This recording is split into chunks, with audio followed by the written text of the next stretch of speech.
I thought leaving my 9 to 5 would feel like freedom right away, but what it actually felt like was fear. Fear of getting it wrong, of being too late. But the truth is, freedom isn't a moment.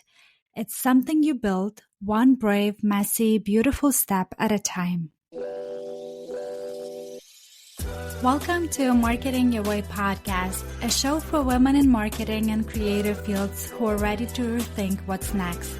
I'm your host, Anastasia Mann, marketing strategist, agency owner, career mentor, and once upon a time, a corporate VP of marketing. This is your go-to space for career reinvention, whether that means launching your own business, pivoting into freelance, or finding a role that finally feels like a fit. Each week, I bring you honest stories, actionable strategies, and mindset tools to help you move forward with clarity and confidence. We'll also dive into what's actually working in marketing right now, from personal branding and client acquisition to AI tools and emerging trends shaping the future of our industry. And just in case you're wondering, yes, this podcast comes with a Ukrainian accent and a whole lot of straight talk, because it's time to build a career that works for you. Let's dive in. You know that scene in every movie where the main character walks out of the office with a box of stuff and a slow motion smile on her face? Yeah, that's not what quitting my 9 to 5 looked like. There was no dramatic resignation speech, no immediate freedom, no box of plans or framed pictures. What there was a Google Doc, a long one, filled with ideas, questions, half-formed service packages, and one very real fear. What if I leave this high-paying job and the VP title and then fail? If you're listening to this episode, there's a good chance you've had a similar thought, or maybe you are in that messy middle right now, dreaming of starting something on your own, wondering if it's too late or too early, craving more flexibility, but also secretly terrified of what it would mean to actually go for it. I get it, because I lived it. Today, I run a 6-figure marketing business. I get to work with developers, top agents, and now mentor other marketing professionals, women like you who want to use their skills to build something that actually fits their life. But the road here, it was not linear. And in this episode, I want to share what I wish someone told me before I made the leap, the mistakes, the pivots, the unexpected wins, and the things I'd absolutely do differently if I were starting today. This isn't a list of fluffy affirmations or generic advice like just believe in yourself. Although, yes, that too. These are real lessons from building a business as a mom, a wife, a woman in marketing, and a human who has absolutely gotten it wrong before getting it right. So whether you're still working in corporate, freelancing on the side, or in the early days of entrepreneurship, consider this your honest pep talk from someone just a few steps ahead. And if you ever thought, I know I'm good at what I do, so why does it feel like I'm not doing my thing? You are in the right place. Let's get into it. Lesson 1. Your business will not be linear. If there is one thing I wish someone had sat me down and said out loud, it's this. Your business is not going to grow in a straight line. And that doesn't mean you're doing it wrong. We are so used to corporate performance reviews, linear career paths, and KPIs that increase quarter after quarter. So naturally, when you step into entrepreneurship, especially if you're type A or have been praised for being consistent your whole life, it's jarring to realize the progress here is messier. There was a year in my business, I think it was a year or two, where I signed 10 new returning clients. 10.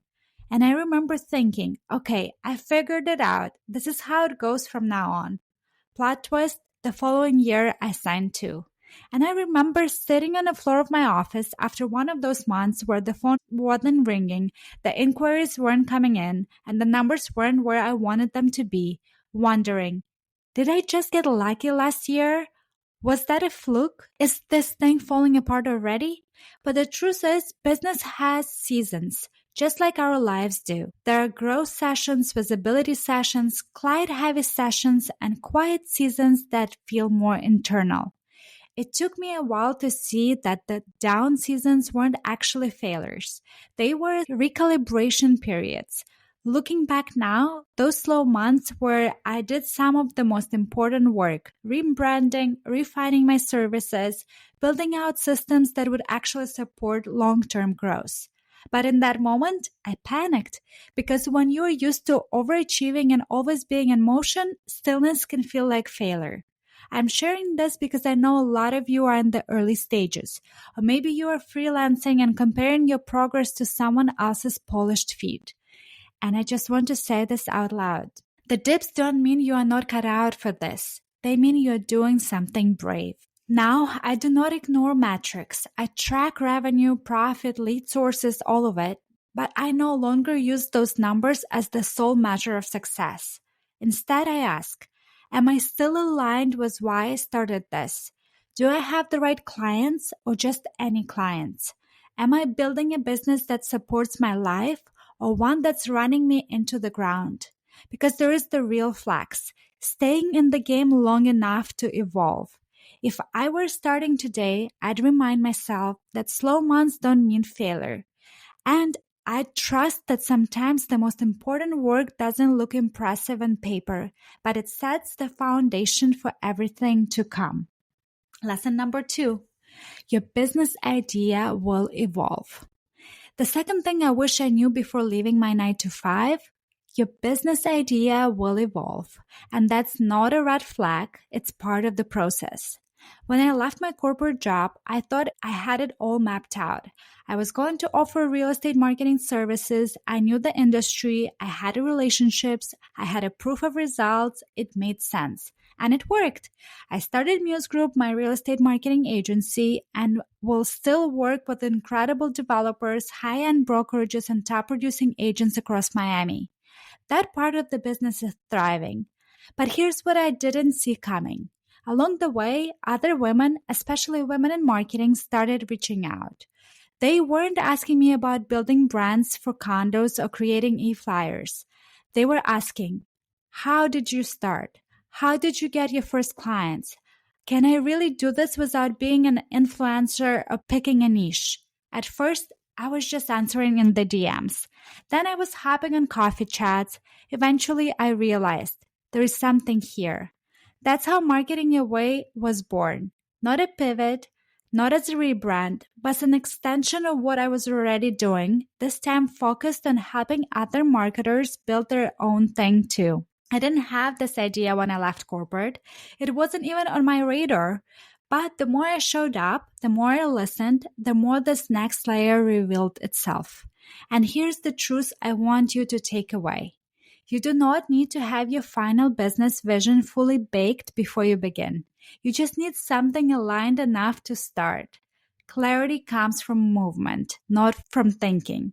You can't plan your way into the business you meant to build. You have to create your way there.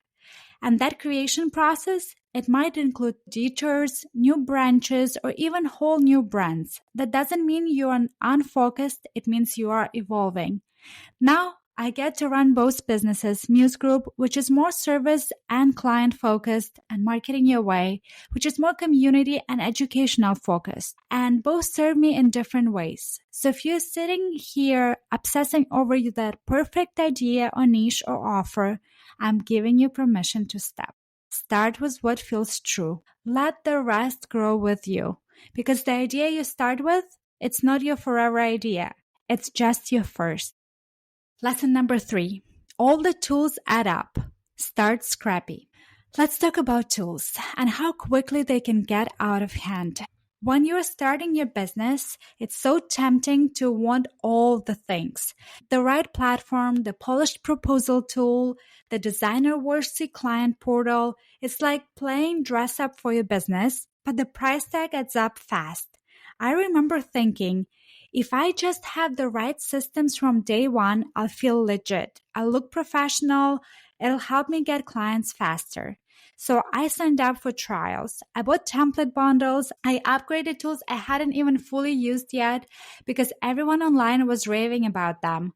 Before I knew it, I had a tech stack fit for a team of 5. And it was just me.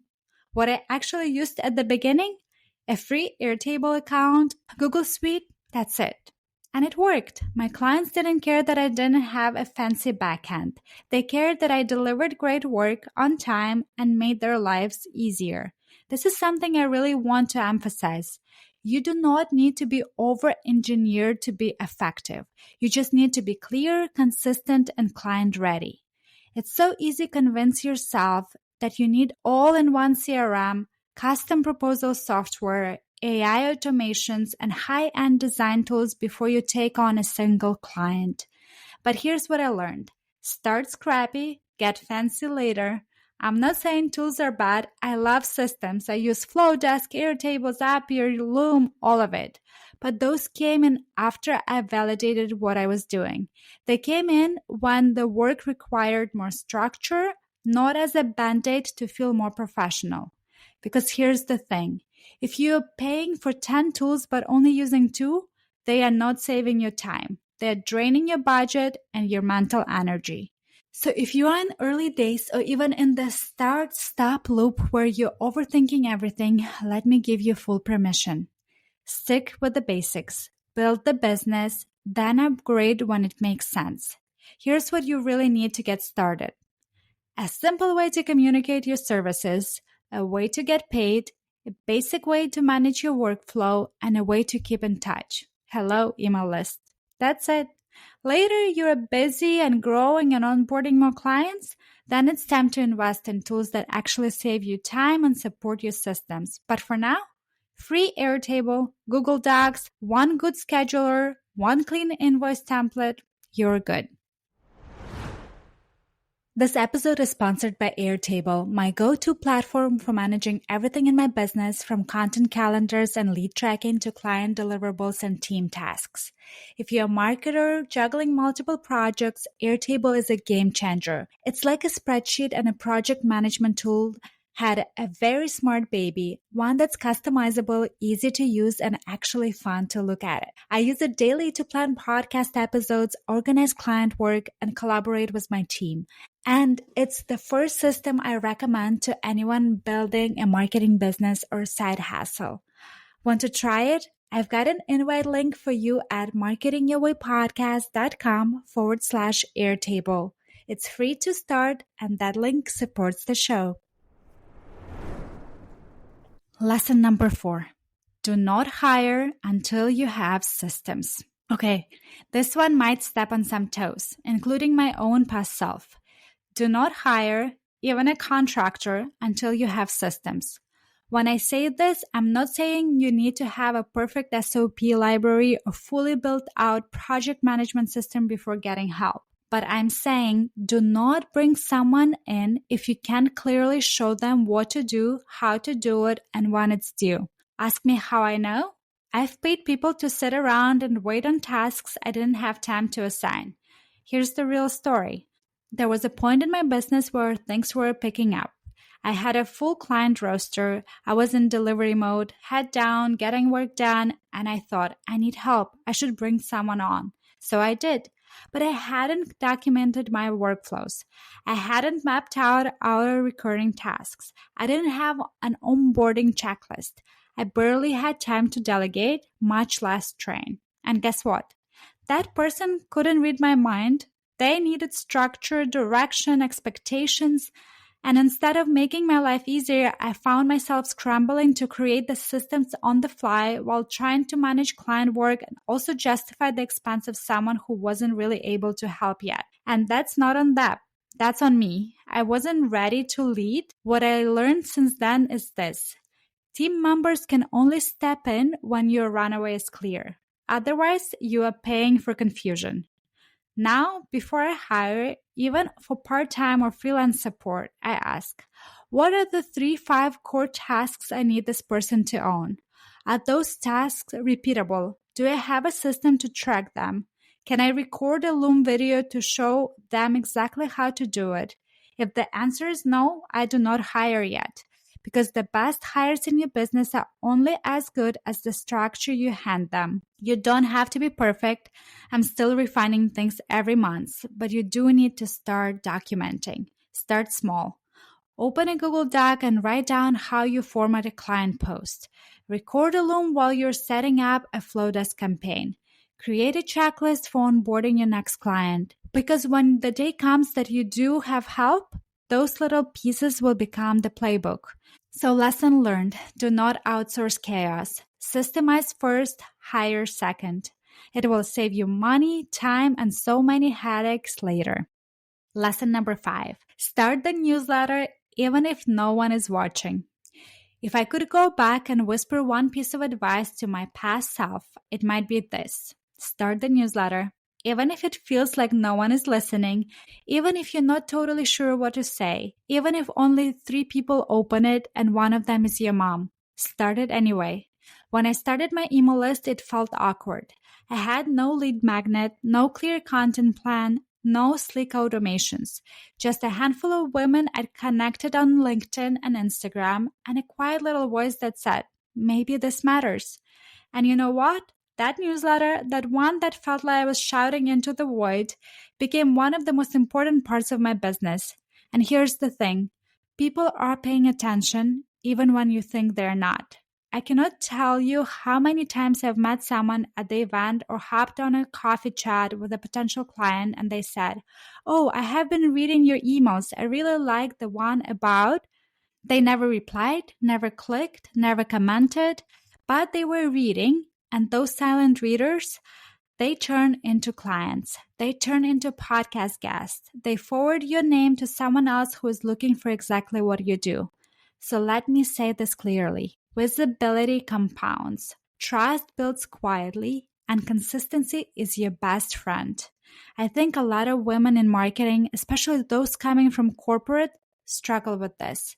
We are so used to having data, benchmarks, and results to prove our worth. So when we write something and don't get 47 replies and 500 clicks, we assume it's not working. But building your own brand, especially in the early days, is a slow burn. Your newsletter isn't just another task to check off. It's your space to own the conversation. It's where you get to tell stories, show your personality, build credibility before someone ever hires you. And unlike social media, it doesn't depend on an algorithm.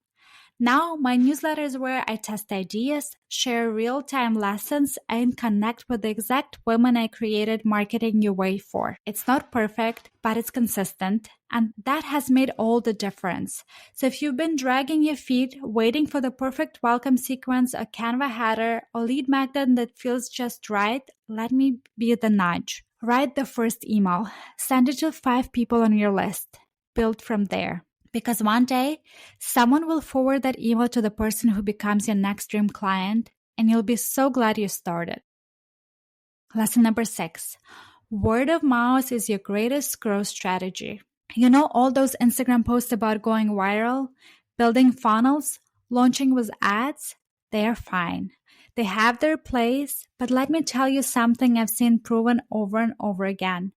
Most of my best clients, the long-term, aligned, referral-generating ones, didn't come from ads. They came from people. Specifically, people I already knew. Friends, former colleagues, a manager I hadn't spoken to in 5 years, a past client who forwarded my name to someone looking for a marketing consultant. I still remember one of the biggest return clients came from a woman I worked with 10 years ago. And we had stayed connected casually, the occasional birthday message, a few likes on LinkedIn, and out of the blue, she messaged me, "Hey, we are launching something and could use your help. You are the first person I thought of." Here's the part no one talks about enough. Your next client probably already knows your name. They are in your inbox, your DMs, your old office Slack threads, and what they remember isn't your title. It's how you made them feel, how clearly you communicated, how well you followed through. That's your brand, long before you ever launch a website or create an Instagram bio. So yes, build your presence, launch the newsletter, post on LinkedIn, but don't forget to nurture your network. Send the check-in text, leave the thoughtful comment, say happy birthday and actually mean it. Not because you are networking in some transactional way, but because relationships matter and they build trust faster than any sales funnel ever could. Now, I have a little system for this. Nothing fancy, just a reminder in my Airtable to reconnect with 5 people each month. Past coworkers, industry friends, former clients, podcast guests. Sometimes it's a voice memo. Sometimes it's a quick link to something I thought they'd love. Sometimes it's just, hey, I thought of you. Because that's what real marketing is. It's not about shouting louder, it's about staying present in the right people's minds. One of the best things you can do for your business is to build your community before you need anything from them. You never know who's watching, who's quietly cheering you on, who's about to pass your name to their boss or their best friend. So if you're starting out and wondering where your next client will come from, maybe don't look at hashtags or growth hacks. Start by looking through your old emails and send a message that says, hey, here's what I'm up to now. If you know anyone who could use support with, I'd love for you to keep me in mind. That's how businesses grow, quietly, organically, powerfully. And finally, lesson number 7, protect your calendar like a CEO you are. This last one might be just the most practical and most personal. If you want to build a business that doesn't burn you out, you have to protect your calendar like a CEO, not like a salaried employee. Here's what I mean. In corporate, our calendars aren't always our own. We sit in back-to-back meetings. We say yes to things to be seen as available or collaborative. We are conditioned to fill every hour and equate that with value. So when we start our own business, a lot of us bring that same mindset with us. At least I did. In the first year of Muse Group, I was saying yes to everything. Client calls at random times, brand presentations during my daughter's nap time, coffee chats that drain me instead of filling me, internal work getting pushed to after hours. Because I thought that's what it meant to be committed, to hustle, to be available. But here's what I've learned. You cannot do deep, creative, high-level work in a calendar that's been picked apart by everyone else's priorities. Now, I time block my week intentionally. Not perfectly, but with purpose. And here's how it looks like now. CEO days. One full day for business development, strategy, reviewing financials, or dreaming up new ideas. Client delivery days. Deep work blocks for projects, presentations, writing, design, no meetings allowed. Camera ready days. Days I record podcast episodes, host calls, show up visibly, makeup done, hair done, lighting on. Learning time. Yes, it's literally blocked on my calendar. Usually a Friday morning where I catch up on AI trends, marketing news, or systems upgrades. Because staying relevant, especially as a solo or small team business owner, requires learning. And if you don't make time for it, you'll always be behind. Right now, I'm spending that time learning how to integrate AI tools into everything I do. Drafting captions, streamlining podcast workflows, managing my inbox. Because the truth is, if you're not learning to leverage AI in your business, you're not saving time. You are creating more of it. AI isn't a tech trend anymore. It's your admin assistant, your research intern, your productivity boost. But only if you give yourself time to explore it. This episode is brought to you by the AI Playbook, my favorite community for learning how to actually use AI to simplify your business and gain back 5 to 10 hours a week by automating your workflows. It's hands down the best resource I've found for marketers and entrepreneurs who want to leverage tools like ChatGPT, Claude, Relay, and more without needing a tech degree. Inside, you'll find simple tutorials, real-world examples, and a supportive community of business owners who are testing and sharing what's working right now.